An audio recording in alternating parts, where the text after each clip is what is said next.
à tous et bienvenue sur le plateau de Bonjour chez vous en ce 31 décembre. Aujourd'hui, nous allons déclarer que vos regrets de l'année passée ne seront pas ceux de l'année prochaine en 2020. Bonjour à tous. Bonjour Evelyne. Bon 31 décembre, on arrive vraiment au bout, à la fin de cette année 2019. Et comme je le disais hier, il y en a peut-être qui disent « Alléluia, 2019 est enfin terminé ». Pour certains, ça a été une année difficile, pleine de regrets, de si j'avais fait ça, oh, j'aurais dû penser à faire ça, oh, pourquoi j'ai fait ça. Ou pour certains, ça a été vraiment une année difficile. Donc, on va tirer un trait officiellement sur 2019 aujourd'hui. C'est OK pour vous? Oui. Comme ça, on entre en 2020 sur une page. Dans l'année de grâce Amen. 2020. Amen, amen. Et Omer, tu vas faire une rubrique famille dans cette émission pour les parents. Oui, nous allons encourager les parents à investir dans la vie de leurs enfants, surtout les hommes. Merci Omer. Moi j'aime quand c'est un homme qui aborde ce sujet-là. Ça, c'est important, c'est important. Donc bon, il y a des épouses, ça va être bon. Il y a des épouses qui sont parties chercher leur mari là. Chérie, c'est pour toi. Viens de lire la télécommande pendant que... C'est clair. Il y a un match de foot. Piégé. Oui, je me suis fait tout un scénario. Il est génial, mon scénario. Frank, on va commencer avec toi pour tirer un trait sur cette année 2019. Oui, t'étais pas au courant? Oui, je suis prêt là. T'as ta petite Bible avec toi, tout va bien. Là, je suis en sécurité. Là. Tout va bien. Ok, allez, on commence tout de suite avec la pensée du jour. Eh oui, c'est la fin de notre année. Et puis, pour beaucoup, comme Evelyne l'a dit, c'est peut-être youhou ou il y a toutes sortes de réactions qui vont être là. Mais je veux tout simplement vous encourager aujourd'hui à aspirer au changement. Je dis souvent ça quand je prêche, quand je parle de toutes sortes de sujets, mais ça fait combien de temps que tu n'as pas changé? Et là, les gens, ils se disent, mais c'est vrai, ça fait combien de temps que je n'ai pas changé, en fait? Depuis quand, c'est quand la dernière fois que Dieu a mis son doigt sur ta vie et qui t'a apporté à changer des aspects de ta vie à tout niveau, caractère familial, dans ta vie spirituelle et tout ça? Je veux premièrement t'encourager à aspirer à ça. C'est une nouvelle année pour beaucoup de gens. Ça va être le temps de comme prendre un respire, en fait. Le 1er janvier, on va faire « c'est nouveau ». Et là, je veux vraiment que tu prennes au sérieux le fait d'aller à un autre niveau dans ta vie familiale, spirituelle, dans ta vie professionnelle, dans ta vie, dans ton église, si tu sens que c'est le temps, parce que tu patauges et tu tournes en rond depuis longtemps. Là, c'est le temps de prendre des décisions. Et vous savez quoi? Beaucoup de chrétiens sont des professionnels à ne pas vouloir accepter de prendre la responsabilité. Et je vais lire avec vous dans 2 Corinthiens, chapitre 5, les versets 9 à 10. La parole dit, « C'est pour cela aussi que nous nous efforçons de lui être agréables, soit que nous demeurions dans ce corps, soit que nous le quittions, car il nous faut tous comparaître devant le tribunal de Christ afin que chacun reçoive selon le bien ou le mal qu'il aura fait étant dans son corps. » On va avoir des responsabilités. Il va nous demander, en fait, il va dire, mais qu'est-ce que tu as fait avec ta vie? Oui, ce verset parle du tribunal de Christ et tout ça, mais c'est pour dire que il y a des responsabilités qui sont là, qui sont les nôtres. Et beaucoup de gens veulent balancer la responsabilité ou leur manque d'avancement ou leur manque de percée sur Dieu parce que c'est tellement facile, ou dire, ben c'est le diable, c'est le diable, c'est le diable, ou c'est parce que ça, mais qui ne veulent pas prendre la responsabilité. Et aujourd'hui, je veux vous encourager à le prendre et à dire, Seigneur, j'ai des manquements, il y a des places dans ma vie où est-ce que je dois changer, il y a des places où est-ce que je dois évoluer. S'il te plaît, en ce 31 décembre, montre-moi-le parce que je veux aller à un autre niveau. Je veux être, comme la Bible dit, 2 Corinthiens 3, 18, transformé en la même image que Jésus de gloire en gloire. Je suis tanné du statu quo, je suis tanné de tourner en rond. Je veux foncer de l'avant. Seigneur, s'il te plaît, aide-moi. Et ça, quand Dieu, on prie des prières comme ça, il va intervenir. Amen. Alléluia. Amen. J'aime beaucoup quand tu tapes dans tes mains. Je pense que les gens à la maison aiment aussi beaucoup. Ouais. Feu de Dieu. C'est parce que ça commence comme ça, en fait. L'année? Non, c'est comme ça quand je prêche. Ça monte. Et là, Omer est là en plus. Et là, j'ai envie de prêcher plus parce qu'Omer est là. Ouais. Ah oui, d'accord. Mais il prêche pas aussi fort que toi, par contre. Ah non, vous avez deux styles différents. Quoique, ça dépend des moments, effectivement. Ça dépend des moments. Ça dépend s'il est en mode enseignant ou preacher. Ouais, c'est ça. Mais je dis amen à ta Amen, pensée, amen, Frank. amen. Amen, amen. C'est vrai, il y a des choses qui doivent changer dans notre vie et des choses qu'on doit refuser de transporter en 2020. C'est comme un bagage, une valise qu'on a traînée pendant tout 2019 avec nous. C'était lourd, c'était compliqué de monter les escaliers avec, mais on a continué à le traîner. Ouais. En 2020, je pense qu'on peut dire, OK, je lâche. Je lâche ça. Je lâche ce problème de caractère que j'ai. Je lâche cette difficulté à aimer les autres. Je lâche cette difficulté à pardonner. Je lâche toutes ces choses qu'on a transportées avec nous. Vraiment, c'est notre responsabilité de changer, comme tu le dis, Frank. Dieu veut nous aider. Bien sûr, il veut nous transformer, mais si on ne se laisse pas faire, il peut rien faire en fait. Il a besoin de notre accord pour venir travailler en profondeur dans notre cœur, dans notre caractère, dans toutes ces choses qu'on a voulu garder. Pour certains, il y a un péché qu'ils avaient décidé de lâcher en 2019. Ils s'étaient dit, cette année, vraiment, ça va changer. Je vais lâcher ce péché-là de ma vie, ça va être terminé. Et ils arrivent en décembre 2019 et ce péché est toujours attaché à leur vie. C'est cette image-là du potier et de l'argile. Ouais. Cette tasse-là est tout jolie, mais elle s'est fait déformer à un moment donné. Hein. Si elle pourrait crier, elle nous dirait que ça fait mal, sûrement. Mais c'est nous, quand Dieu nous façonne, c'est ce qu'il veut faire. Avec ses mains puissantes, il veut tellement nous former, nous transformer. Et c'est ce que Catherine Coleman a dit. Elle a dit, c'est lorsque je suis morte à moi-même et j'ai dit, Dieu, fais ce que tu as à faire. C'est alors qu'il m'a transformé en ce vase qui a pu, oui, transporter sa gloire, qui a pu aller à un autre niveau. Elle a dit, mais j'ai dû décider de baisser les bras et de dire, j'arrête de me battre contre toi, Dieu, parce que je ne vais jamais gagner. Hein. Exactement. Il faut lâcher prise à un moment donné. On va regarder notre verset du jour tout de suite qu'on peut afficher, qui est aujourd'hui donc le Proverbe 24 au verset 3. C'est par la sagesse qu'une maison est construite et par l'intelligence qu'elle s'affermit.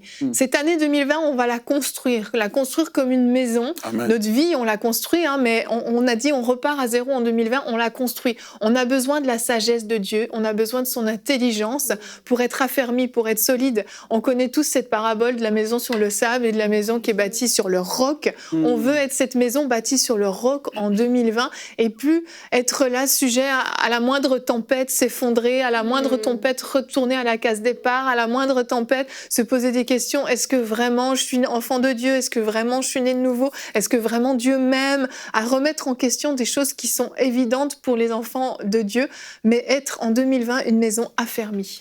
Mais si on veut affermir sa maison, la première chose, et j'allais dire quasiment l'unique chose à faire, c'est de décider de passer plus de temps avec Dieu. Ouais. Du temps de qualité avec Dieu, parce que tout le reste va s'enclencher. C'est pas la peine de décider de faire plus ci, de faire plus ça, de faire moins ça, de faire moins... On passe déjà du temps avec Dieu, parce que dans la prière et dans la lecture de la parole de Dieu, il y a plein de choses déjà qui vont se régler. Ouais. On va avoir d'autres aspirations, hein, et puis il y a des choses qui sont complètement inutiles, voire nocives dans notre vie courante, qui vont s'éliminer d'elles-mêmes. Donc s'il y a une résolution à prendre, c'est celle-là. Et à la rigueur, les autres sont... Parce que c'est le d'hier. Oui, mais bon. Et puis aussi, il y a quelque Non, de l'émission d'hier, je voulais dire. Hein. D'accord.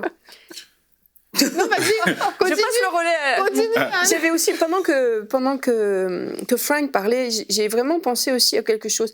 Il y a des choses quand tu dis on va traîner jusqu'en 2020. Ça peut être des problèmes de caractère qu'on n'a pas réglés, des choses qu'on devrait faire et qu'on ne fait pas. Mais je pense aussi qu'il y a des décisions qu'on a prises en 2019 qui ont été de mauvaises décisions, prises sans l'approbation de Dieu, qui nous ont embarqués dans des choses avec des personnes, dans des lieux indésirables. Et ça, il est toujours temps de faire machine arrière. Et on le voit dans les histoires de réveil, j'aime beaucoup voir ça. Quand les gens se repentent, ils restituent ou ils restaurent ce qu'ils ont défait. Oui. Et il y a peut-être une chose qu'il va falloir restaurer en cette fin d'année, c'est de rompre avec de mauvaises décisions qu'on a prises en 2019. Hein, des choses qu'on a signées qu'on n'aurait pas dû signer, des décisions qu'on a prises, des voies qu'on a commencé à prendre, qu'on a pris à la légère sans consulter Dieu, ou justement en évitant de le consulter parce qu'on a bien trop peur de ce qu'il va nous répondre.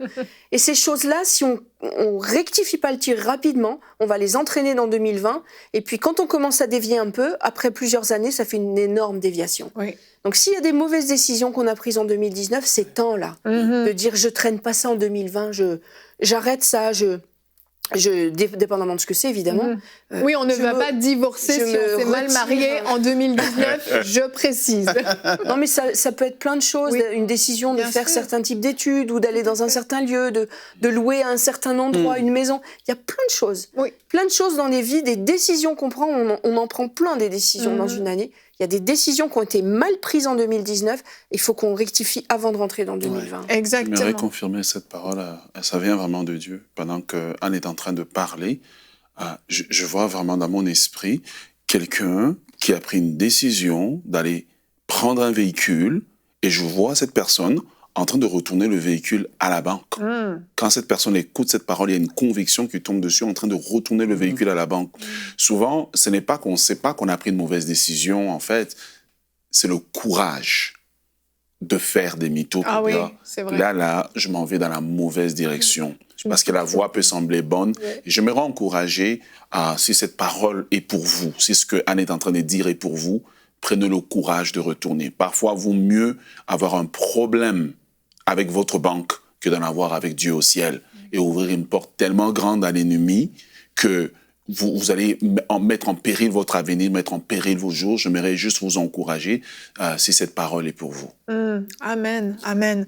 Frank, il n'y a plus de temps à perdre avec des regrets. On n'est plus à regretter, on est à avancer. Ouais, puis c'est un passage tellement simple mais puissant que j'aime tellement de Paul. Il dit, frère, je ne pense pas l'avoir saisi, mais je fais une chose, oubliant ce qui est en arrière et me portant vers ce qui est en avant. Je cours vers le but pour remporter le prix de la vocation céleste en Jésus-Christ. Puis il dit, j'oublie ce qui est en arrière, mais je fonce vers ce qui est en avant. Et pour beaucoup de gens, c'est ça, il y a des dizaines de milliers de personnes, je ne sais pas combien de personnes qui nous regardent actuellement, et il y a tellement de circonstances, de situations qui sont là qu'on ne peut même pas imaginer. Mais si Paul a saisi une chose, il aurait pu s'apitoyer sur tellement d'épreuves, tellement de difficultés dans sa vie. Il aurait pu tellement regarder et dire, mais tout ça, ce qui était... Je suis hébreu, né d'hébreu, j'étais un pharisien, il aurait pu s'apitoyer sur son passé et tout ça. Mais non, il dit non, j'oublie toutes ces choses qui étaient pour moi des gains, j'oublie toutes ces choses qui faisaient de moi une personne, j'oublie toutes ces choses qui auraient pu me blesser, mais je fonce de l'avant. Amen. Et tu vois, le point finit là, Evelyne. On doit décider d'oublier ce qui est en arrière parfois, pardonner et dire je fonce de l'avant. Et ça, c'est une décision à prendre encore. Est-ce que tu peux nous lire Ésaïe 43, 18, s'il te Absolument, plaît? oui. Heureusement que Frank a amené Mais sa oui. Bible encore une fois. Merci. C'est dans le Nouveau Testament. Hein? Ésaïe 43, 18. Ésaïe 43, Et c'est là que je me suis 18. trompée. On va le savoir. Non. Ne pensez plus aux événements passés et ne considérez plus ce qui est ancien. Je Amen. continue? Continue. Voici, je vais faire une chose nouvelle sur le point d'arriver. Ne la connaîtrez-vous pas? Je mettrai un chemin dans le désert et des fleuves dans la solitude. Alléluia. Amen. Amen. Tu veux nous exhorter sur ce Mais non, mais parce que c'était la Ça suite dit de tout, ce que hein. disait Oui. Frank, ça dit tout. Ah ouais. Le Seigneur a des choses nouvelles. Il faut ce qui est derrière, on le laisse là. Oui, vraiment. On le laisse, on arrête de traîner les rancœurs, toutes les rancunes qu'on peut avoir, les regrets de ce qu'on n'a pas fait, qu'on aurait dû faire et qu'on aurait fait si un tel n'avait pas fait ça. À un moment donné, on laisse notre fardeau derrière et puis on avance. Oui, tout à fait. Est-ce que tu peux prier pour les gens qui sont à veille de prendre une mauvaise décision, puis ils savent pertinemment que la décision qu'ils sont en train de prendre, tu dois signer, puis tu es en train d'hésiter, pense que tu n'as tu peux pas une prier. conviction. La parole est là. Hein? Tu n'as Amen. pas, c'est très fort sur moi, tu n'as pas une conviction de ce que tu es en train de faire, tu n'as pas une conviction que tu dois signer, mais tu veux juste signer pour bien paraître, C'est ça. et non. Paul écrit dans une de ses lettres et il dit, dans les Actes, en fait, excuse-moi, lorsqu'il est arrivé dans un lieu, il dit « Mon esprit s'irritait au-dedans de moi ». Et c'est quand on parle du témoignage intérieur, c'est ça Ouais. qu'on veut dire. T'es mal, ton esprit s'irrite, ça griche, t'es pas à l'aise. Et c'est exactement ce que Omer dit. Et puis Omer va prier. Alléluia. Alléluia. Père, nous venons devant le trône de la grâce. Seigneur, nous voulons prier pour toutes ces frères, ces sœurs qui ont des décisions qu'ils sont en train de prendre, qui sont sous pression. La pression sociale, la pression des amis, la pression financière et qui n'ont pas la conviction que c'est la bonne décision. Ton esprit communique à leur esprit que ce n'est pas la bonne décision. Je prie que tu leur donnes le courage de reculer. le courage de ne pas avancer. Je prie que tu leur donnes la crainte de ton nom. Je prie que tu dresses des circonstances comme tu les as dressées devant Balaam pour les arrêter. Amen. Père Céleste, parmi ces personnes, il y a des personnes qui ont un rôle important à jouer dans le royaume. Seigneur, je prie que tu interviennes, je prie que tu bloques les portes et je prie que tu leur donnes un cœur repentant pour qu'ils n'aillent pas jusqu'au bout de cette décision. Seigneur, je prie que le mensonge que l'ennemi est en train de mettre devant eux, de leur montrer ce qu'ils vont gagner comme un appât, mais en réalité, ce n'est pas un appât. En réalité, c'est un tombeau. Je prie que cela soit brisé dans le nom de Jésus et qu'il y ait la paix de Dieu et le courage de Dieu. Le courage de dire non, le courage de reculer. Seigneur, je prie que même des invitations soient refusées. Je prie que la paix de Dieu et la victoire soient et que ce que tu as préparé pour cette saison soit réellement utilisé dans le bon champ et au bon endroit. Que nous ne finissions pas comme ce jeune prophète qui est parti pour être populaire, qui a accepté de retourner par un chemin d'où tu lui avais dit de ne pas retourner. Mais nous voulons sauver des destinées en 2020. Nous te le demandons dans le nom de Jésus. Interviens puissamment. Sauve ses serviteurs, sauve tes enfants au nom de Jésus. Amen. Amen. Amen, amen. Merci beaucoup, Omer. C'est super important, cette prière que tu viens de faire. Et je crois que ça porte du fruit dans la vie de certaines personnes. Absolument. Est-ce qu'on poursuit? Il faut, mon ami. On continue, OK. Il te reste 1 minute pour clôturer ce merveilleux thème. Amen. Acte 1, verset 8, Jésus dit, « Mais vous recevrez une puissance, le Saint-Esprit survenant sur vous, et vous serez mes témoins à Jérusalem, dans toute la Judée, dans la Samarie et jusqu'aux extrémités de la terre. Il y avait un ordre de priorité et Jésus avait un plan de match. Et quand tu regardes dans les actes, ça a commencé à Jérusalem, c'est allé et c'est allé. Et on passe souvent par-dessus ce verset-là en citant les trucs, mais Jésus a vraiment dit, ça va commencer là, là, là, là, et jusqu'aux extrémités de la terre. Dans nos vies, il doit y avoir des priorités. Amen. On doit dire, dans ma vie, j'ai mal géré mes priorités. Mes enfants étaient au 6e rang, mon travail était au 1er. Ma vie d'église était là, et ça était ça. Et on doit dire, non, non, là, c'est fini. Et Seigneur, je te remercie. Je te remercie de ce que tu touches, juste tout simplement là. Touche par ton esprit, Seigneur. Amen. Touche par ton esprit dans les foyers. Je prie pour ces mères, pour ces pères, Seigneur. S'il te plaît, apporte une conviction. Ce qui est présent ici, que ça transperce l'écran. Seigneur, rétablis l'ordre divin dans leur foyer. Amen. On te remercie, Saint-Esprit, de ce que tu les saisis. Touche leur vie.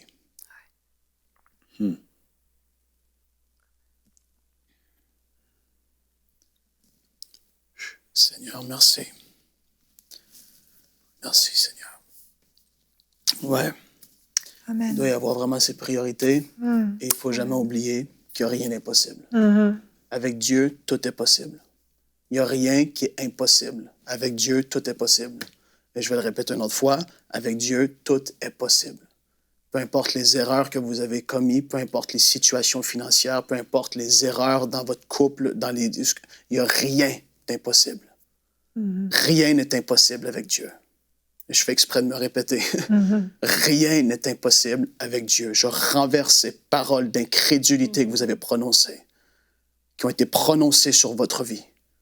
Il n'y a rien d'impossible dans cette situation physique, dans votre corps. Rien n'est impossible à Dieu. Dans la vie de vos enfants, il n'y a rien d'impossible. Ils seront des enfants remplis de succès. Au nom de Jésus. Ce que les gens ont voulu dire, c'est faux. Ce que la parole dit, c'est vrai. Amen. Au nom de Jésus. Amen. Seigneur, Amen. merci. Je vous invite à rester dans cette atmosphère. Je crois vraiment que le Seigneur veut nous parler, veut opérer des choses extraordinaires. Certains d'entre vous, vous êtes peut-être déjà en train de ressentir fortement la présence de Dieu. En tout cas, sachez qu'elle est sur ce plateau. J'espère que vous la ressentez à la maison. Nous allons enchaîner dans cette atmosphère, dans la présence de Dieu, avec la rubrique famille.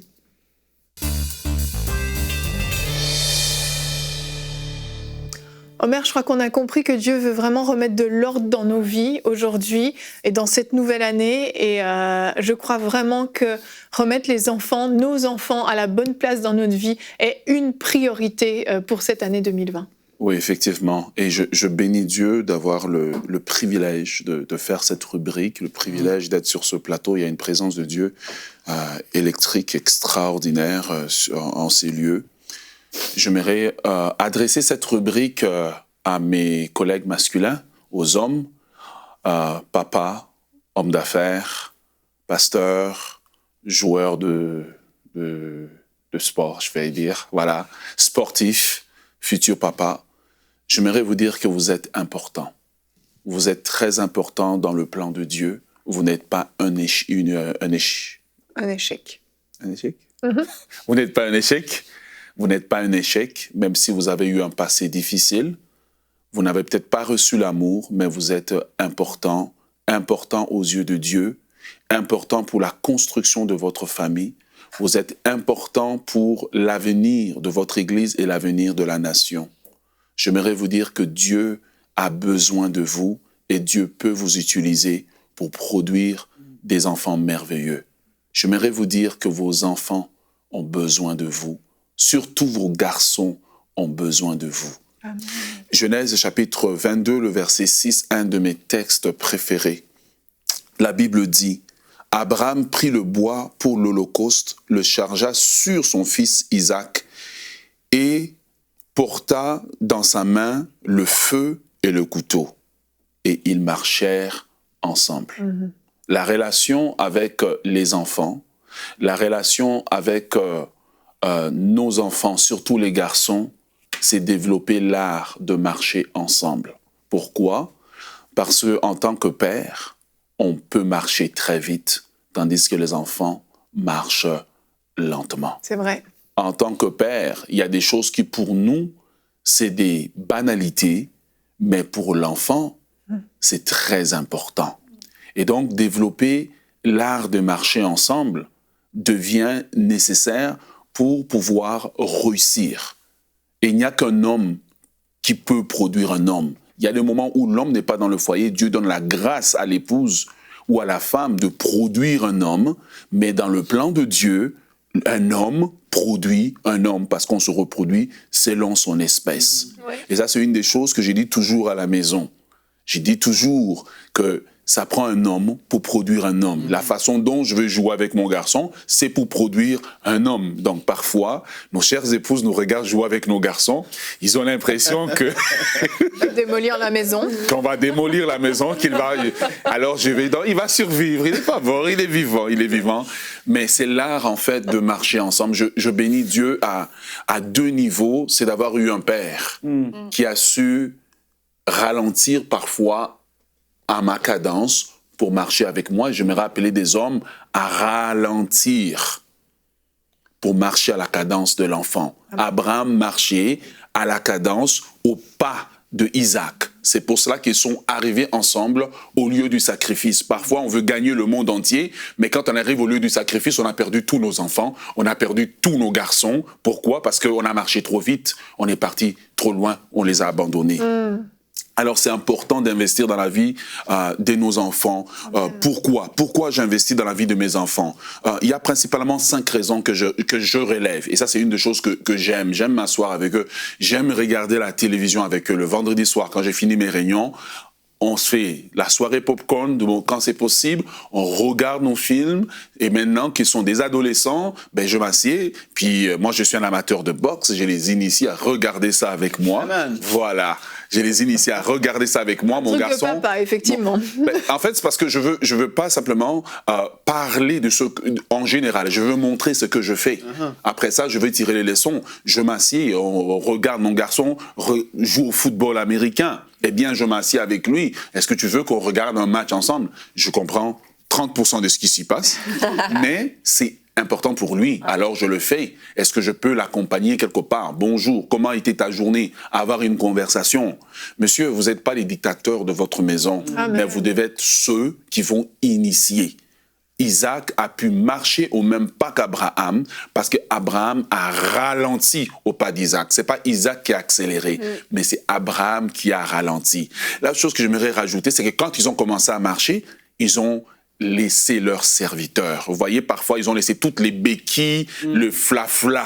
Et parfois, en tant qu'homme, ce qui produit un bon enfant, c'est quand, en tant qu'homme, on peut se montrer vulnérable. On peut dire à ton enfant, ouais, je fais ça aussi à ton âge. Voilà. Dire à mon enfant, j'ai pas toujours été aussi spirituel que tu le penses. Been there, done that, so tu peux pas. Voilà. Alors pourquoi j'investis moi personnellement dans ma vie de mes enfants? C'est parce que quand j'investis dans la vie de mes enfants, particulièrement de mes garçons, ben c'est pour produire une famille heureuse. Une famille heureuse, c'est une famille dans laquelle on investit. Les familles heureuses, c'est pas des champignons qui poussent du jour au lendemain. Une famille heureuse se bâtit heureuse parce que on prend le temps d'y investir du temps, de passer du temps ensemble, de faire des choses intéressantes ensemble, de se parler, de communiquer. Voilà, parfois on va s'asseoir autour de la table et puis bon, les blagues commencent et puis c'est papa qu'on a pris en aparté. Voilà, alors, et voilà, c'est fini. Mais ça fait partie de la beauté d'une famille. Encore une fois, Abraham et Isaac marchaient ensemble. Oui. Père et fils. Deuxièmement, pour garantir l'avenir de votre relation avec les enfants. Ce que vous faites aujourd'hui avec votre enfant, c'est ce que vous allez récolter. Les parents qui ne passent pas le temps avec l'enfant, qui ne parlent pas à l'enfant aujourd'hui, c'est difficile qu'à l'âge adulte, l'enfant vienne se confier. C'est difficile qu'à l'âge adulte, vous ayez une relation normale. Parce que si vous avez toujours une relation où vous avez toujours commandé, tu as toujours raison, c'est toi qui as le dernier mot, bien avec le temps, l'enfant va simplement se fermer, l'enfant va s'éloigner. Alors c'est important d'investir du temps, de mettre du temps. Deuxièmement, pour enseigner à l'enfant la voie qu'il doit suivre. Proverbe chapitre 22, le verset 6 nous dit « Instruis l'enfant dans la voie qu'il doit suivre, et quand il sera vieux, il ne s'en éloignera pas. » Mais comment est-ce que vous voulez enseigner à l'enfant lorsque vous êtes absent ou vous êtes non intéressé? C'est difficile d'enseigner. Et souvent, on ne va pas simplement enseigner par ce qu'on dit, on va enseigner par ce qu'on fait. Parce que l'enfant observe beaucoup plus que ce qu'il entend. Quatrièmement, pour que les enfants aient un modèle à imiter. C'est en étant avec un garçon qu'un garçon apprend à imiter. Souvent, lorsque je travaille, je vais appeler mon garçon, puis je vais dire, viens travailler avec moi. 3/4 du temps, il ne va pas faire grand-chose.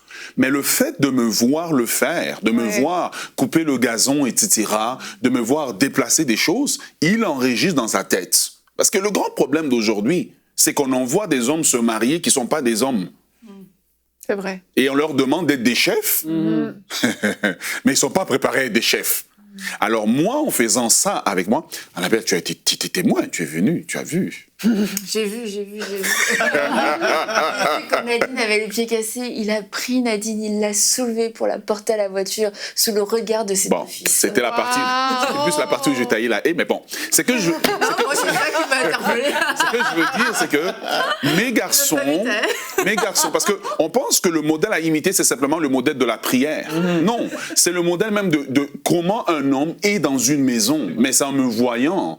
Et une des choses qu'on essaie de faire tout le temps avec Nadine, c'est que moi, j'essaie de montrer l'affection devant mes garçons pour leur envoyer de façon subconsciente le message que voici comment un homme doit faire. Un homme n'est pas gêné de montrer de l'affection. Ce n'est pas un péché.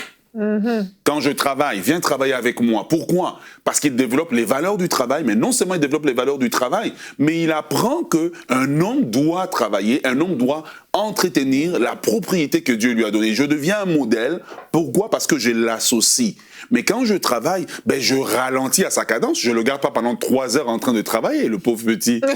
À bout d'une demi-heure, on va aller faire autre chose. Je reviendrai moi-même le faire. Mais c'est pour instituer un modèle. Voilà pourquoi maintenant la Bible nous dit, en termes de la parole de Dieu, lorsque dans Deutéronome chapitre 6, le verset 20 et 21, lorsque ton fils te demandera un jour, que signifient ces préceptes, ces lois, ces ordonnances que l'Éternel, notre Dieu, vous a prescrits. Et tu diras à ton fils, nous étions esclaves de Pharaon et l'Éternel nous a fait sortir d'Égypte par sa main puissante. Pourquoi l'enfant demande? C'est parce que l'enfant a vie. Pourquoi l'enfant demande la Bible? Parce que l'enfant vous a vu lire la Bible. Mais si vous ne lisez pas la Bible, vous n'aurez jamais aucune question sur la Bible. L'enfant va imiter ce qu'il voit. Vous devez être des modèles et un garçon n'a pas à être un garçon avec le modèle masculin qu'il a devant lui. Cinquièmement, pour aider les enfants à avoir une vie émotionnelle stable. Malheureusement, beaucoup d'hommes qu'on envoie à être des chefs de famille, c'est vraiment des accidentés de la route. Ils sont émotionnellement instables, mais on leur demande d'être des chefs de foyer. Ils ont des problèmes de colère, des problèmes de rancune, des problèmes d'amour qu'ils n'ont pas reçus. Parce qu'il y a une différence entre l'amour qu'on reçoit de son père et l'amour qu'on reçoit de sa mère. L'amour qu'on reçoit de son père fait de nous un homme sûr de lui, un homme établi, un homme équilibré, un homme qui n'a pas peur de montrer ses émotions. Et c'est important en tant que père, moi je le dis, il faut toucher vos enfants. Prends ton enfant, donne-lui un câlin, dis-lui qu'il est beau, dis-lui qu'il est intelligent, dis-lui qu'il va réussir. Ça a plus de valeur que ce que maman dit quand le papa est dans le foyer. Donc maintenant, comment investir? De façon classique de toute façon. Comprendre que, premièrement, votre enfant, c'est pas un objet, c'est pas un jouet, c'est un don de Dieu. Et vous avez la responsabilité d'aider cet enfant à devenir tout ce que Dieu a préparé pour lui. Deuxièmement, que votre enfant sente qu'il est une priorité et non simplement mis de côté, quand j'ai plus rien à faire. Troisièmement, donnez du temps de qualité à votre enfant. Faites des activités qui intéressent votre enfant. OK? Si votre enfant n'aime pas jouer au Scrabble, ne le faites pas jouer au Scrabble. Jouez. Il n'y a pas d'enfant qui aime jouer au Scrabble. Voilà, vous jouez à quelque chose, faites quelque chose qui intéresse votre enfant. En réalité, ce que j'essaie de dire, entrez dans le monde de votre enfant. Tout à fait. Et s'il vous plaît, ne jetez pas les jouets de votre enfant si votre enfant est encore à l'âge de jouer. OK? Ah oui. Si votre enfant aime dessiner, encouragez-le à dessiner parce que c'est comme ça qu'il exprime ses émotions, sa créativité. Il viendra un temps où peut-être ça sera sa carrière ou quelque chose qu'il va abandonner tout simplement, mais il faut aider l'enfant à faire ses étapes. Et finalement, apprenez à parler le langage de votre enfant. Parlez le langage de votre enfant. Votre enfant ne parle pas comme vous. C'est quand vous parlez le langage de l'enfant que l'enfant va s'ouvrir, que l'enfant va vous montrer qu'est-ce qui se passe. Et en terminant, j'aimerais dire, votre enfant ne s'ouvrira que dans la mesure où vous êtes patient avec lui. Et vous devrez être la première personne, et ça mon épouse le dit toujours, les premières personnes à qui l'enfant doit dire ce qui ne va pas, à qui l'enfant doit dire un secret, c'est son parent. Mais comment l'enfant va le faire? C'est quand on prend le temps avec eux. Et moi, je dis à un parent aujourd'hui, il vaut mieux gagner moins de salaire pendant les années que l'enfant se construit, qu'au lieu de gagner beaucoup, puis vous perdez votre enfant. Il vaut mieux gagner moins pendant un temps. Et malheureusement, parfois, on a couru après l'argent, puis on a perdu notre famille. Au-delà, on a même couru après le ministère. Oui. Et puis on a perdu notre famille, on a perdu nos enfants. Et pour terminer, le psaume 127, le verset 4 à 5 dit que comme une flèche dans les mains d'un guerrier, ainsi sont les fils de la jeunesse, heureux l'homme qui en remplit son carquois. Et ça, la partie là, il y a beaucoup de gens qui ont compris. Ils seront confondus quand ils parleront avec l'ennemi à la porte. Ce que j'aimerais dire, c'est ceci, les fils, les enfants et les fils sont comme des flèches. Le point de départ de la flèche, c'est là où le chasseur s'est arrêté. L'amplitude de la flèche, c'est la capacité du chasseur. Nos enfants vont toujours prendre la capacité qu'on leur a transmise. Ils vont toujours partir du point de départ qu'on leur a donné. Alors j'aimerais encourager beaucoup de parents, beaucoup d'hommes, mes frères, jouez avec vos enfants, roulez-vous par terre avec eux. Ça n'enlève pas l'onction. Moi, je le fais. Ça n'enlève pas l'onction. Prenez le temps et soyez fiers de le faire. Touchez vos garçons pour qu'ils apprennent que être touché, c'est normal. Que le Seigneur vous bénisse. J'aime ce verset, tu vois, parce que le verset 5 dit « Heureux l'homme qui en remplit son carquois ». Et on est heureux. En tant que père, ça procure de la joie aussi. C'est pas un fardeau, c'est pas une charge que d'avoir des enfants, que de devoir se rouler par terre avec eux. Alors, ok, on n'a pas tous les mêmes tempéraments. Il y a des hommes qui vont avoir plus de mal justement à se rouler par terre. Il y en a d'autres qui sont restés des enfants toute leur vie, donc c'est pas un souci. Mais on fait l'effort, comme tu dis, de se mettre au niveau de l'enfant et ça nous procure de la joie. Et après une journée de travail intense, épuisante, où on s'est peut-être pris la tête avec des collègues ou avec des dossiers monumentaux, arriver à la maison, et puis poser sa mallette et puis peut-être aller enfiler un survêtement confortable puis aller faire un peu les fous avec ses enfants ou juste jouer à des choses qui sont tellement légères, ça fait du bien aussi à soi-même, pas qu'à nos enfants, mais il faut le voir aussi pour soi-même, ça fait du bien. Et c'est tellement important ce que tu as partagé, Omer. Merci d'avoir pris le temps de le faire, d'avoir accepté ce mandat, parce qu'il y a vraiment des parents qui doivent se lever pour l'éducation de leurs enfants. Moi, je pense aux mamans qui voient que leur mari ne pose pas ce genre d'action. Et quelquefois, en tant que femme, on peut être dans un conseil ultra harcelant. Passe du temps avec ton enfant, passe du temps avec les enfants, dis-leur ci, dis-leur ça. Et être une femme sage, c'est aussi amener ces moments, les imposer, mais en toute sagesse, les faire un trou dans l'agenda pour que ces moments arrivent. Parce que peut-être que la barre est trop haute quand l'homme n'a pas eu ce modèle, il ne sait pas comment faire. Et de dire, tu dois passer du temps avec les enfants, c'est trop vague comme consigne. Et en tant que mère, en tant qu'épouse, de créer ces moments, en fait, de favoriser nous-mêmes ces moments, d'être sages, et puis peut-être pas commencer par un long week-end père-fils quand il n'y a pas eu ces qui va être une source d'angoisse monumentale pour le père. Oui, juste créer 15 minutes. 15 minutes, écoute, tu rentres, je vais juste faire une petite course. Tiens, vous pouvez peut-être faire ça. C'est des idées, des conseils, mais de créer un moment et de l'instaurer nous-mêmes plutôt que d'attendre que ça vienne forcément du père si c'est pas comment faire, surtout. Frank, je suis sûre que tu as des conseils à donner ou quelque chose à dire parce que tu es un papa super présent, toi. Ouais, mais ça demande. Ça coûte, entre guillemets. C'est pas que c'est lourd et tout ça, mais je veux dire, oui, il y a des sacrifices à être faits. Ben oui. Quand que je pars d'ici, vous le savez, je m'en vais à la maison, on arrive, ma femme travaille, souper après ça, c'est devoir. Des fois, c'est devoir pendant un long moment après ça. Puis mon garçon va à l'école anglaise et je suis seul qui parle anglais à la maison, donc c'est moi qui l'aide. Oui, il y a un prix là. Et il ne faut pas avoir peur de le payer. C'est-à-dire de dire non, de 5 heures à 8 heures le soir. Je suis inaccessible, je suis entièrement affamé jusqu'à temps que les enfants soient couchés. Et après ça, que ma femme, tu passes un peu de temps avec. Moi, c'est ce que je fais toujours. Mes garçons, c'est à fond jusqu'au dodo. Après ça, c'est avec ma femme. Ça peut sembler coûter, mais c'est sûr que sur le long terme, ça va payer. Sûr et certain. Et puis, qu'est-ce que tu as dit? C'est tellement important que les enfants nous voient faire. Ils voient comment l'homme est avec sa femme. Il y a un certain âge pour voir différents trucs. Mais oui, c'est clair que mes garçons me voient prendre Nadia dans mes bras. Et ça... Je crois que pour beaucoup et dans certaines cultures, c'est pas forcément ce qui est mis de l'avant, c'est pas ce qu'ils ont vu, c'est pas ce qu'ils ont entendu, c'est comme du nouveau pour eux aujourd'hui. Mais c'est quoi ce truc-là? J'embrasse ma femme devant mes fils. Ah! Je n'ai pas dit embrasser. Non! Tu aurais dû. Il y a embrasser mais montrer et de l'affection. Oui, montrer de l'affection, mais c'est pas juste toucher sa main, tu vois, à une distance. Je veux dire, j'ai pas honte de faire ça devant mes garçons, de serrer ma femme et de lui montrer que je l'aime et tout ça, parce qu'ils voient ça. Et après ça, ils vont savoir que c'est normal que papa aime maman, il n'y aura pas de doute dans leur tête. Non, papa aime maman et maman aime papa parce que... Et donc, tu vois, c'est ça, mais ça coûte au début, mais ça va payer. C'est toujours cette mentalité-là qu'il faut y avoir. Amen, amen. Vraiment qu'en 2020, vous n'ayez pas le regret de ne pas avoir passé assez de temps avec vos enfants. C'est vraiment notre prière parce que je pense que tous, on peut s'améliorer dans ce domaine-là.